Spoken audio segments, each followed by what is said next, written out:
بەناوی خوای گەورە سڵاوتان لێبێت بەڕێزان لە بەرنامەی ئەمڕۆ باز لە چەند پرسێکی گرنگ تایبەت بە هەڵبژاردننی پەرلەمانی عێراق دەکەین کە چەند ڕۆژێکی دیکە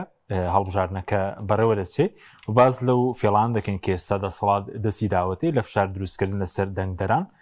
کە تەلەفۆنیان بۆ دەکات یاخود زانیاریان لێوەردەگیری یاخود کارتی دەنگدانیان لێوەردەگرێت ئایا ئەمە چۆنە بۆ چیوا دەکات هیچ کەسێک دەزانێت کێ دەنگی بەکێداوە و بەکارێنانی باز لە بەکارێنانی مڵک و ماڵی گشتی دەکەین لەلایەن دەسەڵاتەوە کە ئێستا مڵک و ماڵی گشتی بەکاردێنرێ و ژمارەیەک پرۆژەی کەم بە خەڵک دەفرۆشێتەوە هەروە باسی کاریگەری نوێرانی کۆمەڵی دادگەریش دەکەین لە پەرلەمانی عێراق کە چەندە گرنگە دەربچن هەم بۆی کە داکۆکی لە بەها باڵەکانی ئاینی پیرۆزی ئیسلام هەم بۆی داکۆکی لە شایستە و مافەکانی خەڵکی کوردستان بکەن ئەم پرسان لەگەڕێک لە بەڕێزان دکتۆر بێستون حەمە ساڵح بەرپرسی مەکتەبی هەڵبژاردن و ئاماری کۆمەڵی دادگەری لە ستۆدیۆ هەروەها مامۆستا سامان ڕەباتی ئەندامی سەرکردایەتی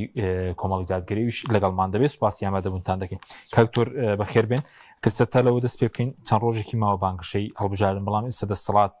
کۆمەڵێک فشاری دروست کردووە لە تەلەفۆن بۆ دەنگدەرەکە کارتی دەنگدان هەندێک خەڵک وەردەگیرێ فۆرم پڕ دەکرێتەوە خەڵک چۆن مامەڵی لەگەڵا بکە و ئایمە هیچ کاریگەریەکی هەیە لەسەرەوەی کە کێ بزانین دەنگی بە کێداوە و دەنگ بۆ کێدە بەڵێ بەناوی خۆی بەخشەندەی میرەبان سڵاو بە جەناب تو بۆ بینەرانی بەڕێزی شتیارە ئێمە ئەو هێزانی کە دەسەڵات دارن و دەسەڵاتەکەیان هەمیشە لە لەرزۆکدایە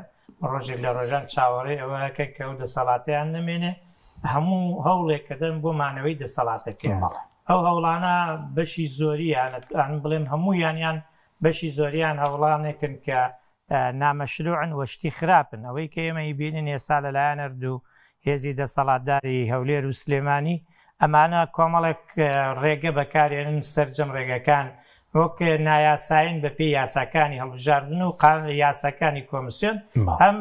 دژن بۆ و بڕیار و ڕێنمایانی کە دەرکراون بۆ بانگەشەی هەڵبژاردن بۆ نمونە چاوسورکردنەوە لە دەنگدەر و ناچارکردنی دەنگدەر بەوەی کە دەنگ بە چێ ئەداوە ئاشکرای کا دەنگ بە چێ ئەداوە تەنانەت لەگەڵ لە ناو هێزەکەیش بە چ کاندیدێکێدا ئەمە هەروەها لێکردنەوە و هەروەها شێواندنی فلێکس و پۆستەری حیزبەکانی تری ڕکابەر کە ئەمانە بەڕاستی دوورن لە هەموو بەهایەکی ئینسانی و دوورن لە هەموو بەهایەکی ئەوەی کە ئەوان ێسا ئاماژ یعنی بانگەشەی بۆکەن ئازادی و مافی ئازادی دەربڕین و یەکتر قوبوڵکردن و فرەیی و ئەوانی کە ڕۆژانە مێشکی خەڵکی لێپڕەکەن جێمان لێوێ کە ئەم ێزانە بانگەشەی بۆکەن هەموو ئەوەی کە کاری لەسەرەکەن وەک تەلەفۆنکردن بۆ خەڵک وەرگرتنی کارتی دەنگدان ناچارکردنی خەڵک بۆی کە دەنگ بەچێدا هەموو ئەمانە نایاساین و نائاساین و شتانێکم دوورن لە هەموو ئەتەچێتی هیچ کاریگەریی هەیە نابێ خەڵک سار بێتەوە بەمەوەە چوە کاریگەر نیە با تەلەفۆن بۆ بکەن با کارتی دەنگدان لێوەربگرن با فشارت لێ با ڕەشت لێ بکەن ینی کەس نازانێت دوایی تۆ دەنگت بەکێداوە لە کۆتایەکەی وایە خۆی ئێمە کاک حەکیم خەڵکی هەرێمی کوردستان زۆر لەوە وشیارترە گەر بەڕەشە و چاوسورکردنەوە یەک بێ ئەوانی تر کۆتایی پێبێنێ ئێمە زانیمان لە کاتی پێشوو لە هەڵبژاردننی پێشوو نزیک بە 300,000 وەرەقەی پوچەڵ هەبوو ئەم وەرەقانە کێ بوونەوانە بوون کە ناچار کرابوون بۆ وێنەی بگرن و وێنەکەی بنێرن بۆ مەسوولەکانیان کە زۆرینەی هەر زۆری لە ناو ئەم وەرەقانە لە ناو دەنگانی تایبەت بوو کە هێزە چەکدار و ئەمنیەکان تایە بەشداری بوون بۆیە بەڕاستی وەڵامێکی زۆر کەمەرشکێن بوو بۆی کە تۆ چەندێ من ناچارەکەی منیش ئەوەندە پرۆسەکە خەمەژێر پرسیارەوە کە ئەنجامەکە پڕە بێت لە دەنگی پوچەڵ بۆیە بەڕاستی خەڵک لەوە شارترە کە بە هەڕەشە بە چاوسورکردنەوە بەڵام بەرگشتی کاریگەریە لەسەر کۆمەڵێک خەڵک کە ئەم کۆمەڵە خەڵکە ئەم هێزانە ئەم دوو هێزە ئەوەنیان کاری خوارۆخێچی کردووە متمانەیان بە ئەندامەکانی خۆیشیان نەماوە و متمانەیان بەو خەڵکە نەماوە کە لەگەڵ یانە ڕاستگووە بێ بۆیە بێدێن ڕێگەی نامەشروع ئەگەر کە زانی کێدەنگی بەکێداوە هەموو شەکە بۆ ئەوەیەوە بە هیچ جۆرێک هیچ کەسێک نازانێت چ دەنگدەرێک هەر دەنگدەرێک دەنگی بەچێ داوە و دەنگی بە چ کاندیدێکیش داوە ئەمە پرۆسەیەکی زۆر ئاڵۆزە پرۆسەیەکە تەواو لە ژێر کۆنتترۆلێکایە کە ئەم کۆنتترۆلە زۆر بە زەحمەت تۆ ئەتوانی بگەیتەوەی کە خەڵک ئاشکراکەی چۆن دەنگی داوە بە چێ دەنگی داوە بۆیان ئەوەی کە ئەچێتە سەر کابینی دەنگدان تەنیا ئەوەی کە لە هەموو شتێک ئاگادارە خوای گەورە و مێرەبانە هیچی تر کەسی تر و هیچی تر کەس نازانێت تۆ دەنگ بەچێ ڕەنگە بڵێن ئێستا هێزێکی دەسەڵات تۆماری دەنگدەرانی دەست کە تۆ تەلەفۆن بۆ دەکات دەڵێت تۆ لە فڵان قوتابخانەی لە فڵان وێزگەی ئەوانە بەردەستن ئەوانە بەردەستن زۆر ئاساییە هێزێکی دەسەڵاتدار تەلەفۆن کاپ ئێمە ئەندامی سەرکردایەتی کۆمەڵ هەیە لە هەولێر ڕایگەیان کە هێزی دەسەڵاتدار تەلەفۆنی بۆ کردووە زۆر ئاسایە تەلەفۆنت بۆەکە تەلەفۆنت بۆەکە وەرە فڵانە کەس بڕۆ دەنگ بە کارد وەرگرەوە بەسەر چاو دەنگەدەی بەچێ من دەنگەدەم بە کۆمەڵ زۆر ئاسایە دەنگی پێدەم و خۆقاویلە و ناچارت ناکات لەوەی کە دەنگ دێ ئێمە یەک شەدەیە کاک حەکیم گر بریتێ لەوەی کە خەڵکی نابێ بکەوێتە ژێر کاریگەری ئەم شتانە کە هیچ بنەمایەکی نییە پێێتە ژێر کاریگەری ئەوەی کە وەڵا بترسێنرێ نانتە بڕم تووشی کێشەتەکەم نازانم چی ئینسانە بێ یەقینی هەبێ هەر شتێک خوا بیەوێ ئەوە بێ هەر شتێکیش خوا نەیەوێ یعنی ویستی خوای لەسەر نەبێ نابێن با هەموو کەسێکیش هاوکار بێ بۆ ئەوەی بیەوێەوە ڕووبدا بۆیە ئەمە یەقینێکە خەڵکێوێ پێی بگات و بزانێ خوا جەلە جەلال و هەموو شتێک بەویستی خوا ڕوەدا سوپاس دەکەم دێم و خزمەتت لەسەرەوەش قسە دەکەن ئێستا هەندێک لاین دەسەڵات و دەروی دەسەڵاش بەدڵی خۆیان ئامار بڵاو دەکەنەوە بە ناوی کۆمپانیا ئەو تا چەند دروستە دێمەوە خزمەتت ماوەستا سامان جەنابیشت بەخێر بێ سوپاسیامە دەبوون دەکەین دەمانوێت جەنابەت خوێندنەوەمان بۆ کەی لەسەر ینی زەرورەتی ئەم هەڵبژاردنە بۆ کۆمەڵی دادگەری و بۆ حاڵەتە ئیسلامیەکەش لاڵبژاردنی پێشووی پەرلەمانی کوردستان غەدرێکی زۆر لە کۆمەڵی دادگەریکە چەندە گرینگە ئەم جارە ئەندامان دۆست و لایەنگرانی کۆمەڵی دادگەری بە گروتینێکەوە بچن کە بڵێن دەنگی کۆمەڵ ئەم جارە زۆر زیاتر بێ هەم بۆ حاڵەتە ئیسلامی کە داکۆکرد لە باڵەکانی ئیسلام هەم بۆ ماف و شایستەدارایەکانی خەڵکی کوردستان دەست خۆشکارک حەکیمگیان یاسایەکی گشتی هەیە لە شریعەتە کە زانانە فەرموون شریعەت ئیسلام بۆچی هاتووە بۆ بەختەوەرکردنی خەڵکی ئیسعاد و ناس ئەو بەختەوەرکردنە لەسەر ئاستی کەسی تاک ئینسانە بێ هەوڵ بە ئەو بەختەوەریە بۆ خۆی بەدەستبێنێ خێزانێک ئەبێ هەوڵ بن ئەو بەختەوەریە بۆ خۆیان بەدەستبێنێن کۆمەڵگەیەک ئەبێ هەوڵ بن وتعاونوا على البر والتقوى بشوين كوتن قرالي بو آيات أبي هو بنو هاوكاري يكتريبن أو بختورية بين بو كومالغا كان قاعدة الشرعي منظور لبوارانا ونمنا دفع المفاسد وجلب المنافع يعني دور خسنوي زرر كان ودسيناني قازانج عندي ياسا هي ئەرکی کۆمەڵایەتی ئەرکی گشتیە یعنی لەسەر ئەساسی تاک ناکرێت ئەگەر ئاوا ڕوونی بکەینەوە ورتر لەسەر مستەوای تاک هەرێک لە ئێمە پابەندە بەوەی کە شریعەتی خوا تەطبیقکە ئەوەی دێتە ژیانی ڕێگەی لە ژیانی ڕۆژانی خوا لەسەر ئاستی خێزان لەسەر ئاستی کۆمەڵگا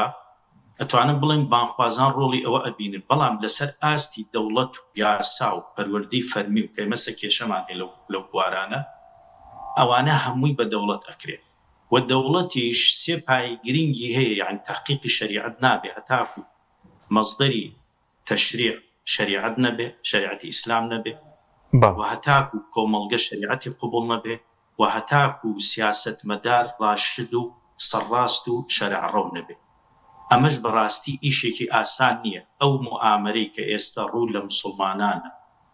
کە کۆنۆلالیزم چۆن هات زەوی ئێمەی بەشبەش کرد و جوغرافیەکی سەپان بەسەرمانە ئاوها هاتووە سیستەمێکیشی سەپان بەسەرمان بۆی ئەرکی ئێمەی مسلمان بۆی مسلمانان ئەوەیە وەکو ئەوترێ ئەضعف الئیمان تۆ ئەگەر من ئاوان نمونەیەک بێنمەوە زانانە فەرموون ئەگەر کەسێک لە لادەیەکە لە شارۆچکەیەکە لە شارێکە لە برسا بمرێت و خەڵکی شارەکە پیانزانی بێ هەمویان گوناهبارن بۆ لەبەر و نەچوون بەدەرەوە بەڵام ئەگەر یەک کەس لەو شارە هەستێ و ئەو ئەرکە جێبەجێ بکە گوناحەکە لەسەر ئەوان لاچێ من پێوترێ بەرپرسیارەتی گشتی ئەم بەرپرسیارەتی گشتی هیچ کەسی لێ بەدەرنی تەنانەت ئەگەر ئاوا من بە زۆر بەڕوونی ئەیگر ئەو کەمە نەتەواییە ئەو کەمە ئاینزانی کە لە کوردستان ئەژین ئەگەر ڕۆحی شەریعەتی ئیسلام و حەقیقەتی ئیسلام بناسن هەموویان پشتیوانی هێزە ئیسلامیەکانەکەن بۆ لەبەرەوەی ئیسلام هەر چۆن پارێزگاری لە تاکێک و خێزانێکی مسلمانەکە ئاوا پارێزگاری لە تاکێک و خێزانێکی مەسیحی و یەهودی ئەکا کە سەربەرزانە و ئازادانە ممارەسەی دینی خۆیان یعنی هەر چۆن هاوڕەگەزخوازی خەتەرە بۆ عایلەیەک و بۆ گەنجێکی مسلمان هەرواش خەتەرە بۆ خێزانێک و بۆ گەنجێکی یەزید و گەنجێکی مەسیحی کەواتە ئەم بابەتی سیستەمی نوێی جیهانیە هەڕەشەیە بۆ ئینسان بۆ کەرامەتی ئینسان بۆ مرۆڤایەتی حاڵەتی ئێمەش وەکو ئیسلامیەکان ئێمە سێ ئەرکمان لەسەرە ئەرکێکی خزمەتگوزاری و ئەرکێکی بەرپاکردنی دادگەری و ئەرکێکی تەطبیقکردنی شەریعەت حەزبی علمانی ئەوەی لە ئەستوایەتی کە خۆی بەرپرسیار کردو بەرامبەر ئیدعایەکە وانە خزمەتگوزاریە خزمەتگوزارەکەش هەموو خەڵکی کوردستان شاهدن خراپترین ئیدارەدانی دەوڵەت لە ناوچەکەی ئێمەی جادەوبانە 33 ساڵە نیمانە هەزاران کەس گیانیان بەخشی لەو ڕێگە بوون بە قوربانی نەبوونی ڕێگەوبان تازە ئەیکەنە منەت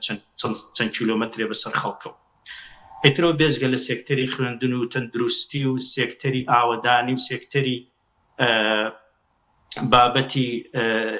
بێکاری و دەیان ئێمە کەلێنمان هەیە لەو وڵاتە کەمە لانە خزمەت گوزارێک ئەی بینە سەر لایەنی بەرپاکردنی دادگەری و تەطبیقکردنی شەریعەت ئەوە دادگەرێکەوە کە هەمووتان ئەیبینێ هەر یەکێ لە ئێوە یەک معاملەی بەسە زیاتر ناو ڕێی بکەوێتە دائیرەیەک با واستەی نەبێ ئەمجا بڕوا بزانین بە دوای معاملەکە بە تایبەتی ئەگەر تۆزێ بابەتێکی تایبەت بێ لە ڕووی وەبەرهێنانەوە بێ هەر بابەتێکی ئاو ئەی تەطبیقی شەریعەت ئێمە بە ئاشکرا ئەزانین کە یعنی ئیهانەی ئیسلام ئەکرێ لە ئیسلام ئەدرێ لە منهەجی پەروەردەیە لا ئەبرێ و بە بەرچاومانەوە ئیهانەی حیجاب ئەکرێ ئیهانەی نیقاب ئەکرێ ئیهانەی لە چک ئەکرێ کەس نایەتە جواب لەم حیزبە علمانیان لەبەرەوە بەڕاستی ئەرکی ئێمە قورسە و واجبی سەرشانی هەموومانە کە هاوکاری یەکتری بین یەکێک لەوانەیە بپرسین باشە ئەتوانین چی بکەین چیمان بۆ ئەکرێ ئەماڵین ئەوەی لە تواناتە ئەیکەی ئیتر نەتیجە لەسەر پای پەروەردگار باشە ئەوەی کە باسی پەروەردەت کە دیان وانەی پەروەردەی ئیسلامی ئەمڕۆ دەستەی یاساناسانی کۆمەڵی شەر کۆنگرەیەکیان نبوو و باسییان لەوە کرد کە پەروەردەی ئیسلامی فرامۆش کراوە بۆ نمونە لە هەفتەیەکدا بەشەوانەیەک یان دوو بەشەوانە ئەویش لە کۆتاییدا و پۆلینۆی بنەڕەتیش کرا بۆ یەک بەشەوانە دوای فشار دروستکەرە کراوەتەوە دوو بەشەوانە چۆن دەکرێت لەنی ئەوش بەرهەمی ئەو دەسەڵاتەیە کە ئێمە دەیبینین کە ڕێگەنادا پەروەردەی ئیسلامی ڕۆڵی خۆی ببینێ ئاین ڕۆڵی خۆی ببینێ ئەمان لە مزگەوتەکانەوە دەستیان پێ کرد کە بەناوی ئەوەی حزبی ئیسلامی دەستی گرتەوە بەسەر مزگەوتەکانە مزگەوتیان لە گەنج قەدەغە کرد تەنها بۆ نوێژ نەبێ بەڵام نەوان نازان کە میلەتی کورد میلەتێکی ڕەخسەن و مسلمانە ئیسلامەیە کاکە بە دیلی ئیسلامی دەست ناکەوێت کە دەسیناکەمان وازی لێنان هاتوون ئەیانوێت تەنانەت هەر ڕێکارێک ئەبێتە هۆی لاوازکردنی ئیمانی ئەو خەڵکە بە ئیسلام ئەوان بیگرنە بەر لەبەرەوە بەڵێ کۆمەڵ ئەو ڕۆڵە ئەساسی هەمیشە ئەبینێ ئێمە بینیمان لە خولی پێشوە لەسەر شکات و لێ پێچینەوەی ئەندامێکی کۆمەڵی دادگەری ڕێکخراوێکی هاوڕەگەزخوازی داخرا دوای ڕێکخراوی تریش بە دوایە هات وەرحاصڵ ئێمە توانی بڵێن یعنی سەنگەری بەرگری لە ئیسلام ئاوان ناوی هێزە سیاسی ئیسلامەکان بێ سەنگەری بەرگری لە ئیسلام بەڵام بە تەنیا لاوان بە خەڵکەوە بەهێز بەڵێ دوای دێمەوە خزمەتت قسەی زیاتر دەکەین لەسەرەوە شکاندێکیان دەڵێن چوون بۆ دەنگدان کوفرە و دێمەوە خزمەتیان خەڵک سار دەکەنەوەیان زانای ئاینی پشگیری کاندیری دەسەڵات دەکە کەکتۆر بێمە خزمەت بەڕێزت سەبارەت بە ئەنجامی هەڵبژاردن بەس ئەگەر شتێکی ترت مابێ لەسەرەوەی کە ئەو فشارەی دەسەڵات بڵێن بۆ ئەوەیە کە ترسی هەیە لە دۆڕە ئەو فشاری دەسەڵات وە خەڵک پێ دوای دەبێت تووڕەتر بێ ئەگەر فشاری لەسەر دروست بکرێت سزایاندا لە ڕۆژی دەنگدا ئەگەر فشار لەسەر دروستکەن بۆ دەنگدا خۆی کاحەکیم فعلەن هەموو ئەم کاردانە ئەمانەی دەسەڵاتێکە کاردانەوەیە بەرامبەر کارێک کە خەڵکی ناڕازیە لێ یاین خەڵکی هەرێمی کوردستانە بینین ناڕازیە یعنی معقول نییە ئێستا خەڵکی هەرێمی کوردستان بچێت دەنگبا بە یەکێتی و پارتی کە ئێمە قسەکەی 4/11 موچەی مانگینەوەی وەرنەگرتووە یعنی من پێم سەیرە خەڵکی کوردستان هیچ مەجالێکی نییە بڕوا دەنگبا بەم دوێزە ئەگەر بێن یەک تۆز یعنی ئەم دوێزە ئەگەر ڕاستەکەن ئازادیان ئەدەن بە خەڵک دێن خەڵک سەرپشکەکەن لەوەی کە چۆن دەنگ بدا دەنگی ئەم دوێزە ڕاستەقینەکەی دەنگی هێزی سلێمانی لە دووەکە ئەوەی خۆی بەدەسەڵات دارەزانێ لێرە لە دووەک چەند دەنگێناوە ڕاستەقینەیە ڕەنگەوە ڕاستەقینش نوێ موچەخۆری خۆی بێناوە لە سلێمانی ئەوە ڕاستەقینەیە چکەستە لاوژانی پێشوو یەکێتی لەو دی و دوو لە هەولێر دوو کورسی پارتی لێرە دوو کورسی لە کاتێکە موچەخۆری زۆریشیان بە دڵنیایی ئەوەش یعنی زۆرینەی هەرە زۆری ئەوانن کە نەگەر زۆرینەی هەرە زۆریە توان بڵێ هەمووی ئەوانن کە بە نایاسایی بەشێکی زۆریان کردوتە موچەخۆر یعنی هاتوون لەسەر حسابی دەڤەری ئەملا و خەڵکی موچەخۆری ئێرە ئەو هاتووە لە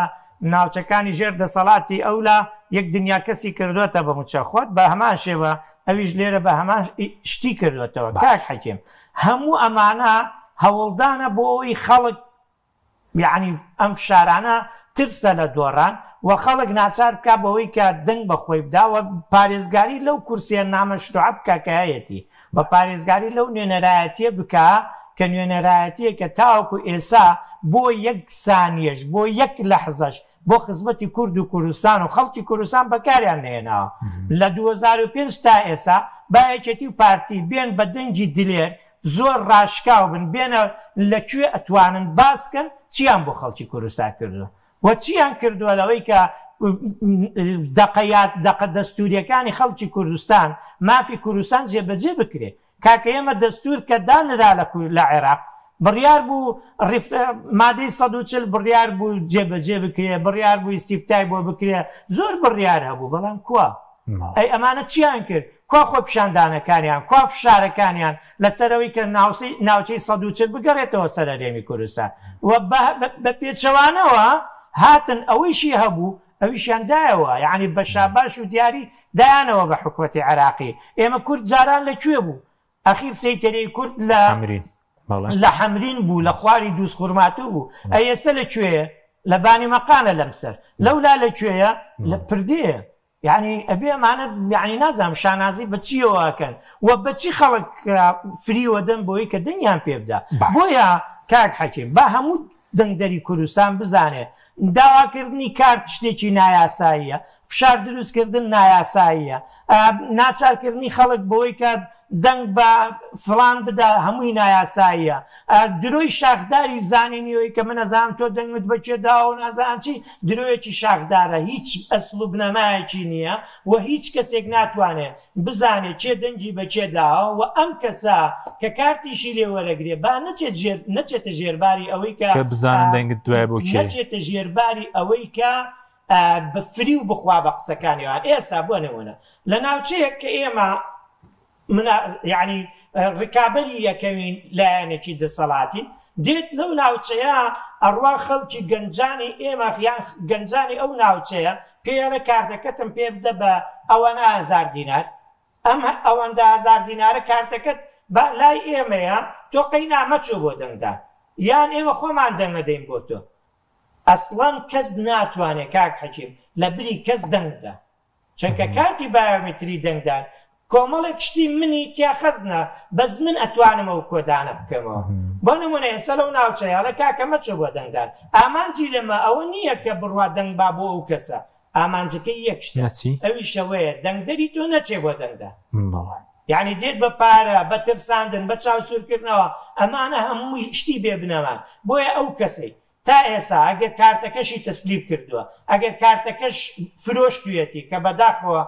دەربگا بەڵێ دەنگدەر بگاتەوە ئاستەی کارتێکی دەنگدان کە 4 ساڵ جارێک تۆ بەکارێنی بیبی فرۆشی بۆ 50,000 25,000 بۆ 100,000 کورە بۆ 1 ملیۆن ئەی بە دەنگدەرێک بێ کارتی بفرۆشێ بەڵام ئەگەر فرۆشتویەتی ئەگەر وعدی داوە ئەگەر ناچار کراوە هەمووی بێ بنەمایە با بڕوا ڕۆژی دەنگدان کارتەکەی وەرگێتەوە دەنگ بدا بەو لایەنەی کە ئێوێ کەس ناتوانێت ئاشکرایکەوە کەسیش ناتوانێت لە پرسیینەوەی لەسەر بکە بۆیە ئەم شتانە هەمووی نایاساین هەمووشی فشە ترسە لە دۆڕان و ئەوانە ئەبێ کاک حەکیم جاری پێشش لە دوای ئەنجامەکانی هەڵبژاردننی 2024 لێرە وتم لەم ستۆدیۆی پەیام وتم ئەم 2000 ڕۆژێک دێ ئەبێ چۆڵیکەن ئەبێ بڕۆن ئیتر بە سنووقەکانی دەنگدان کۆتاییان پێدێ یان بەخۆ پیشاندان کۆتاییان پێدێ کۆتاییان ئەبێ پێبێ ڕۆژێک دێ ئەمانە کۆتاییان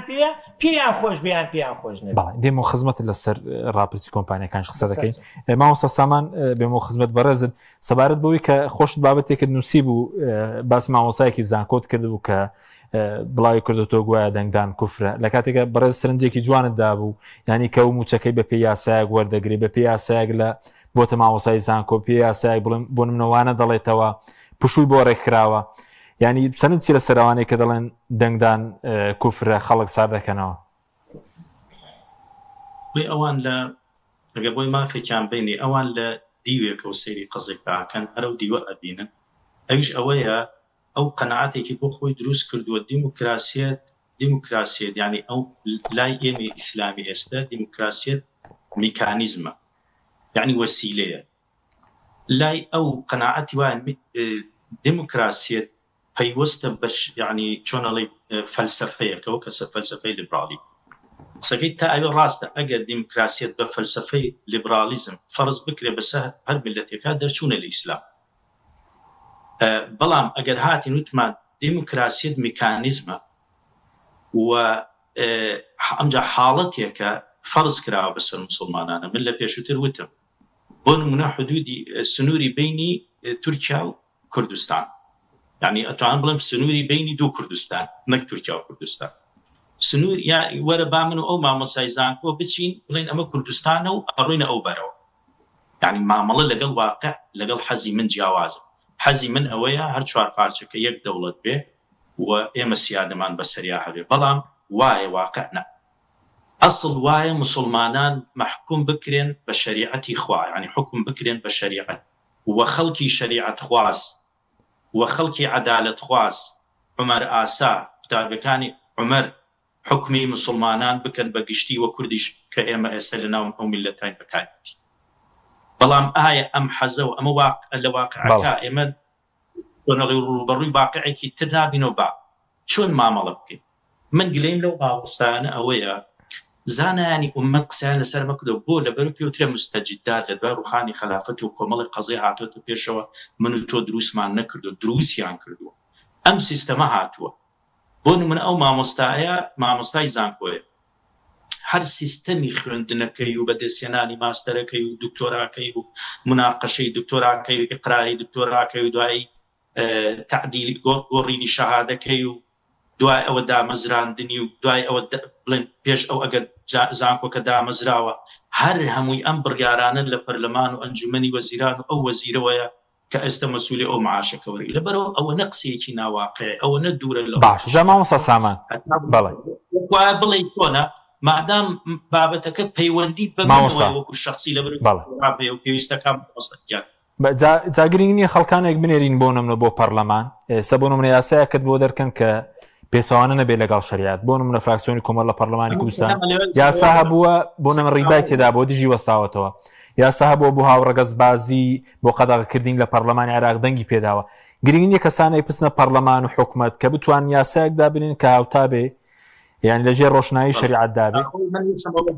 حەکیمەوە تاوەکەم ئەوەیە هەستە کەم ینی وا قسەکە وایە وتن نیە وڵێ زمانی حاڵ واڵێ ئەوەیە کە مادام مەسلحەتی خۆم وایە دکتۆراکەم و تەعیناتەکەم و زانکۆکەم ژیانی من ئاوەڕات تەسلیم و بە قانونەکە بەس بەرژەوەندی گشتی و بەرپەرشدانەوەی کە من ناوە لایەنی کەمی فەساد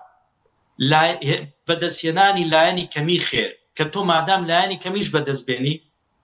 ئەگەر ناوێنێ هەردووکی زەرەرە اختیار ئەخەف ضەرەرەیش کەمترین زەرەر هەڵبژێری پێشتا هەر قازانج کرد و پیادەی شریعەت کرد ئەوەیشی جەناب ئەیڵێ ئەوان ئەیزانن ئەوان لە ئەسڵا فەهمێکی غەڵەتیان هەیە بۆ قەزێکە و قەناعەتی وایە کۆی پەرلەمان کوفرە مادام کۆی پەرلەمان کوفرێ ئەوەشی ئەچێتە ناوی هەر کافر ئەبێ پێی بەڵام ئەو بێ ئاگایە لەوەی کە جارێکەوە دەستوری عێراق شریعەتە ئەگەرچی کە من یعنی باسی سێ مەرجم کرد بۆ تەطبیقی شریعەت، یەکیان خەڵکە، یەکیان حکومڕان، یەکیان دەستورەکەیە. لە عێراق دەستورەکە تەواو و کۆمەڵگەی کوردیش زۆرینەی پابندە بە ئیسلام، یعنی کە باسی تەطبیقی شریعەت بکەین لە مەفهومە گشتیەکەی وەکو عیبادات و عەقیدە و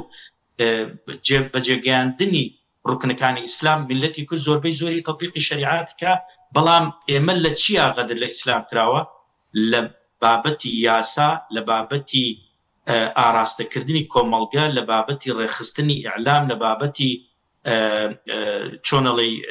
ڕێخستنەوەی بابەتە داراییەکان و ستەمنەکردن تایە بەرپاکردنی عەدالەت لە هەموو سێکتەرەکانە. ئەمەیە ئەگەر حکومڕانێک بەدەست مسلمانێکی ڕەشیدی حەکیمی تێگەیشتوو نەبێ، ئەتوانین بڵێن شوێن کەوتەی ئیسلامی نەبەوی نەبێ، ئەو ئیسلامە جێبەجێ ناکرێت، ئەو فەوزایە بکە ئێستا لە عێراق و لە کوردستانی شاهەیە. لەبەرەوە من ڕجام وایە ئەو مامۆستایانە هیچ نەبێ، تۆزە بە ئینسافەوە قسە بکەن، خەڵک تەکفیر نەکەن، بڵێ بابەتەکە ئیجتیهادیە، دەیان زانا کە ئەمان ئەبێ بە چۆکا دانیشن لە بەردەمیانە، فتوایان داوە لە کۆیت، لە عەرەبستانی سعودی، لە جەزائیر، لە مەغریب، لە مۆریتانیا. سوپاس دەکەین مامۆستا. بەڵێ دێمەوە خزمەت مامۆستا کاکتۆر، بێمە خزمەت بەڕێز سەبارەتەوەی کە ئێستا هەر حیزبێک بەزەوەی کۆمەڵم نەبینێ، بەس حیزبێ لە خۆیەوە باسی کۆمپانیا دەکات، دڵە بە پێی ڕاپرسی فڵان کۆمپانیا حیزبەکەی ماوەندە کورسی دێنێ، لای ترەوەندە کورسی دێن، تا چەند ئەمە جەنگێکی دەرونیە و بە تایبەتەوەی کە پێویستە بە ئەندامان و دۆستان و لایەنگرانی کۆمەڵی دادگەری، ینی ئاگداری ئەو فشار و فێڵانی دەسەڵات و دەرەوەی دەسەڵاتیش بن وە نەخەڵەتێن. وڵای کاک حەکیم، پێشەوەی وەڵامی و پرسیارەوە قسە بکەم باشە سەر و قسانەی برای بەڕێزم مامۆستا سامان. من زۆر بەڕاشکاوانە لێرە ڕایەگەێنم، هەر کەسێک ئیدعایەوە کە دەنگ نەدا بە هەر جۆرێ، ئایا بایکۆتەکە، ئایا بە کوفرێ زانێ، بە خراپێ زانێ، بە هەرچی ئەزانێ، بە هەر شێوازێک ئیدعاکە بۆ ئەوەی کە خەڵک سار بکاتەوە لە دەنگدان، پێی خۆش بێ یان پێی ناخۆش بێ، ئاوە کاتە ئاشی ئەم دەسەڵاتە گەندەڵە و ڕەوایەتی ئەدا بەم گەندەڵستانی کە هەیە، بۆیە بیێ و نەیەوێ هەر کەسێک بە هەر شێوازێ ناچێ بۆ دەنگدان، ئەی خاتە خزمەت یەکێتی و پارتی و ڕەوایەتی ئەدا بە بەردەوامی ئەمە، بۆیە بە هەر ناوێکە لەژێر ناونیشانەوەی کە شەرعی نییە یان شەرعیە یان کوفرە یان نازام چییە، لە ژێرەوەی کە ناڕازیە، لە ژێرەوەی کە بایکۆتەکە، هەر چییە، بۆیە زۆر بەڕوونی و بەڕاشکاوی چیش ئامادەیە بابێن، ئێمە خەڵکمان هەیە بابێت کاکە لە ڕووە شەرعیەکە، لە ڕووە سیاسیەکە مەوسمیستا لە پەرلەمان کەسێکی دیندار لەوێ بێ یاسات بۆ دەرکەیە، کەسێکی ئالمانی لەوێ بێ وایە چکە لە پەرلەمان یاسادا دەکرێت، بۆ نمونە لە بواری گەشت و گوزارە، هاتوچۆیە، نەزەم زانکۆیە، یاسای باری کەسێتیە. ئەوەی کە ئێستا ناچێ بۆ دەنگدان، دەنگدەری یەکێتی و پارتی نییە، یعنی هیچ دەنگدەریەکێتی و پارتی زاد ناکانە چێ بۆ دەنگدان، یعنی ئەوەی کە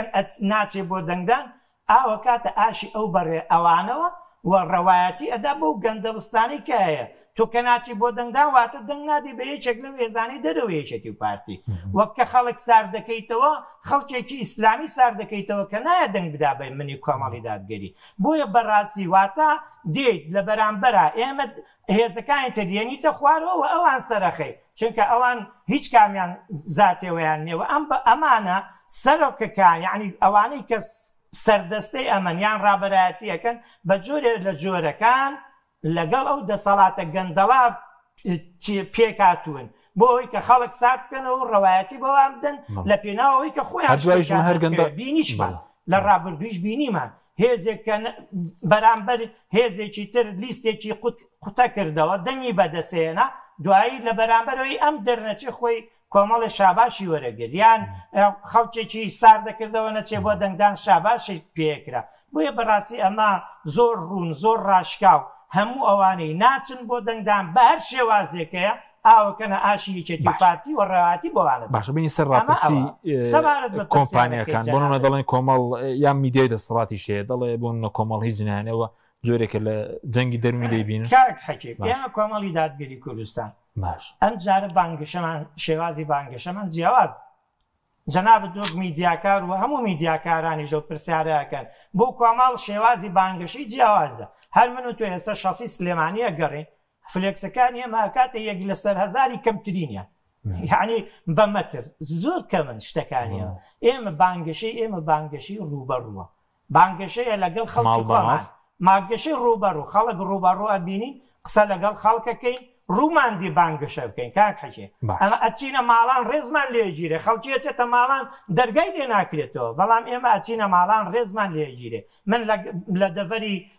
ڕاپەڕین چوومەتە ماڵان خەڵک خۆی تامەزرۆیە بچین بۆ ماڵەکەی بەڵام خەڵکی ترە کاکە وڵا خەڵکی تراتۆ دەرگام لێ نەکردیان تەلەفۆنم جواب نەدا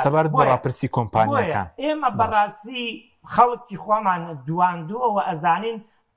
چۆنە شێوازی ئەمە جاری پێشوو کە بایکۆتی پەرلەمانمان کرد زۆر بەڕاشکاوە یعنی زۆر بە دەنگی درێر بایکۆتمان کرد چونکە ئەمانزانی ئەو خەڵکەی وعدی بە ئێمە داوە کە دەنگی پێداوین زۆر زیاترە لەوەی کە سێ کورسی بێت بۆیە کە مامەڵەشمان لەگەڵ کراسیانەکەمان بۆ بکرێ بە 6 پێی رازی نەبووین بەرامبەرەکانیان زانی کە ئێمە چین ئێساش ئێمە کە خەڵکی دێت دژی ئێمە بۆ نمونە بۆ تەنیا و تەنیا هەر ئالێرەوە لە کەناڵی پەیامە چینە خوارەوە فلێکسی هەرچی حیزبە لەویایە لە ناو هەموویانە بەزەوە ئێمە لێکراوەتەوە بوو یعنی بۆ باش ئەمە ڕاپرسی بۆ من دەڵێن کۆمەڵ کورسی نایەنە یان ئەوە چۆنە لای خۆتان چۆن ڕاپرسیەکان من ئێستا ڕاپرسێک لایە نەمێنا لەگەڵ خۆمە 125 پەڕێ ئەم ڕاپرسێ لەسەر ئاستی هەموو عێراقە باشە ئەم ڕاپرسێ وەرە سەر پارێزگای سلێمانی شتێک باسەکایان پارێزگای هەولێریان دووهک ئەو هێزانە خۆیشان قەنەعەتیان پێنێ یعنی هەر هێزەکە خۆی بیەنە لە بەرنامەیەکا بڵە قەنەعەتت بەو ڕاپرسیە بوو دوای خۆشە بە پارە ڕاپرسی دەکا ئێستا دەتوانی پارەی پێ بدەی و بڵێ کۆمەڵ چ کورسی دێنەوەمەزای چەنە ڕاپرسیەکان هەمویان نا یعنی باینسان هەموو شتێک زەربی سفر نەکە هەمووی نا وەکو چی وایە من ێستا بێم ڕاپرسیەکەکەم بۆ کەناڵەکانی میدیا پەیام فلان فلان فلان دێم لە پرزگەکەی پەیام و لە بەردەم پەیامە نیوەی ڕاپرسیەکان تەوزیعەکەم چی یەکەمێنێ پەیام یەکەمێنێ بەدەنگی لەوان لە 160 بەرەوسەر پەیام یەکەمێنێ ئەوانیش هەمووی نا بەزە توان بڵێم لە 190یان وایە باشە کابرا خۆی ئەزانێ هێزی وایە لە دانیشتنە ئاسایەکان هاڵێ کاکە من بەتەمایەوە لە ڕاپرسێکا 6 بەرامبەری ئەوەیە چاوتە لە چەند کورسیە ئێمە کۆمەڵی دادگەری لە سلێمانی و لە هەولێر دووە ئێمە ئێستا لە سلێم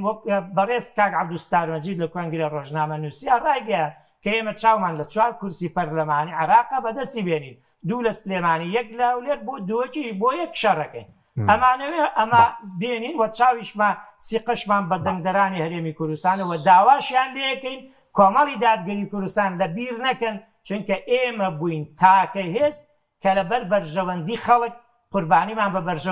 بەرژەوەندی خۆماندا و لە پێشەوە بووین بۆ دیفاعکردن لە سوپاس دەکەم ماوەستا سامان کاتمان کەماوە بە پوختی بێ ئێستا جگەلەوەی کە بڵێن زانای ئاینی شەیە پشگیریکانی دەسەڵات دەکە یان خەڵکەیە دەڵێن کەسێکی لە ناو دەسەڵاتەکانێکی باشە بادەنگی پێ بدەین ئەگەر حیزبەکە خراپ بوو ئەو کاتەکانی دە باشەکەی چ ڕۆڵێکی دەبێت یاسایەکە وترێ right person in wrong place يعني کەسێکی ڕاست لە شوێنێکی هەڵە ئەگەر یعنی جاوە لە سیستەمی لیبرالیە هەمان شتە بۆ نمونە لە سیستەمی ڕۆژئاوایە تۆ کاچتە ئەویتە ئەندامی حەزبێکی لیبرال تۆ بەرنامەکەی ئەو قبوڵە بەڵام وەکو خۆت لە مستەوای شخصیات توانی بچی عەمرە بکەی بتوانی زەکات بدەیت توانی بیشتە مزگەوت بەس کە هاتە پرۆسەی جێبەجێکردنی سیستەم تۆ نابێت لەو سیستەمە لابێت لەبەرەوە خۆ خەڵەتاندنە غەیری ئیسلامی دەنگی پێ بدرێت یعنی ئەوە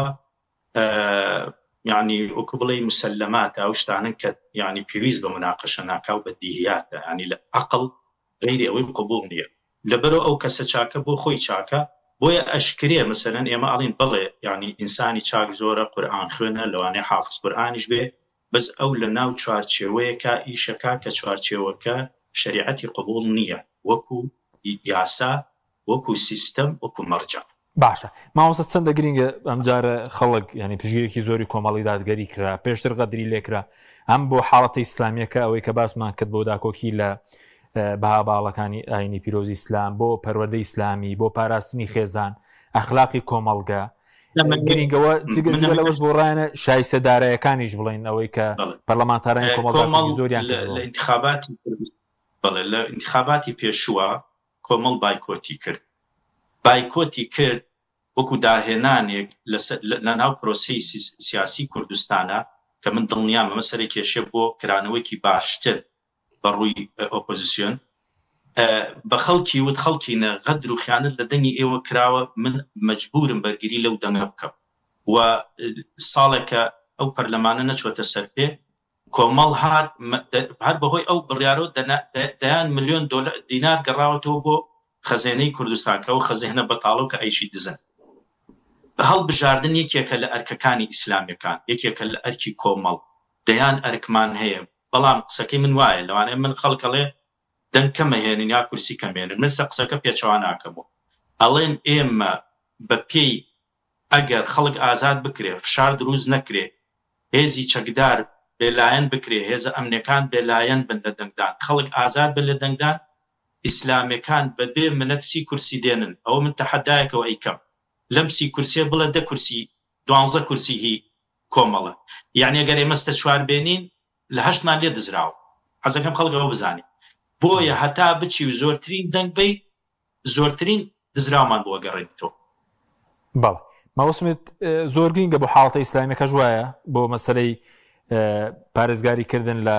بەها باڵەکان لە پەرۆدە ئیسلامی لە پێگەی مامۆستایانی ئاینی مزگەوت خێزان کاک حەکیمگیان من وتم ئەرکی هێزە ئیسلامیەکان خزمەتگوزاریەکی ڕاستەقینە کە کۆمەڵ بەبێ ئەوەی حکوومەت بێ حیزبە بەڵام بڕۆ ئێستا هەتاکو 2 ساعتی تر من باسی خزمەتگوزاریەکانی کۆمەڵە بۆ بکەم کە بە خەڵکی گەیاندۆ تاونات ئەرکێکی تری ئەم هێزە سیاسیە پارێزگاریە لە بەها باڵاکان لە ئیسلام ئەرکێکی تری بەرپاکردنی دادگەریە لەبەرەوەمە یەک ئەرکمان نییە کەواتە ئەگەر ئێمە بچینە پەرلەمان و زۆری نەبین ئەگەر زۆری نەژ نەبین بتوانین ڕێگر بین لە هەر خراپەکاریەک لەو یاسا ناشەرعیانی کە ئیهێنە ناو پەرلەمان و بۆی شەریعەتی پێبەن و ئێمە بەرەنگاری بینەوە ئەگەر هەر ئەوەشمان کردبێ ئیشێکی گەورەمان کردووە و پێویستەکە کە خەڵکی پشتیوانی ئەو پرۆژە بکەن من ناوی نانم پرۆژەیەکی حزبی ئەڵم پرۆژەی دینداری پرۆژەی ئیسلامی دەوڵەتداری کە بەرگریە لە خێزان بەرگریە لە پەروەردە بەرگریە لە ڕێخستنی ڕاگەاندنەکان بە هەموو شێوە ئەو فەوزای لە سوشیال میدیا دروست بووە ئەو فەوزای لە ئیعلامە هەیە ئەو فەوزای لە ئاراستەکردنی کۆمەڵگە هەیە هەر کەسێک و ڕاستە بێتەوە خۆی کاتە نوێنەری ئەم کۆمەڵگە و کۆمەڵگە ئەشێوێنێ لە ڕووی دەرونیەوە لە ڕووی ئەخلاقیەوە لەبەرەوە ئەرکەکەی ئێمە بەڵێ قورسە پێویستی بە دەستباری هەموو کۆمەڵگەیە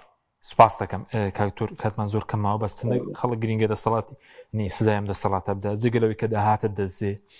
بۆ نمونە وانەی پەرۆی ئیسلامی لاواز دەکا ڕێشی مامۆستا دەسووتێنێت ڕۆڵی ئاین لاواز دەکا کار بۆ تێکدانی خێزان دەکە گەنجەکان بێکار دەکا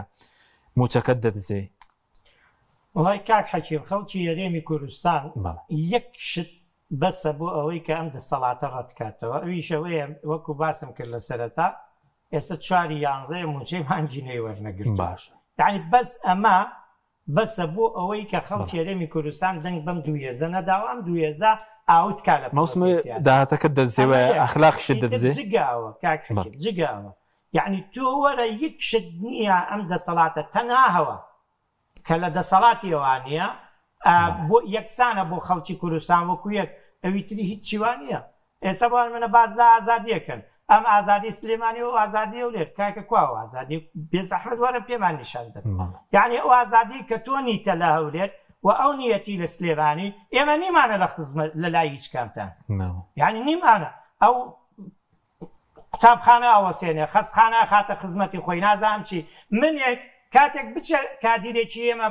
بۆ بانگەشە لە دایرە غیا بەدرێ بەس لەوێ ئیجازی پێ بۆکرێ یعنی سەیری ئەو جیاوازیەکە بۆیە بەڕاستی ئەم وڵاتە پڕە لە قەیرانی موچە قەیرانی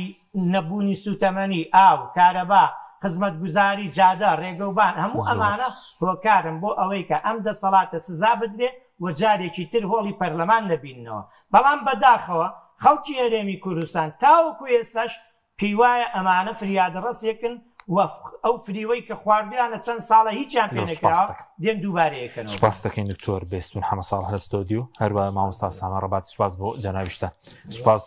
بۆ بینەرانی بەڕێز سوپاس دەکەین سوپاس بۆ هاوکارانم خواتان لەگەڵ.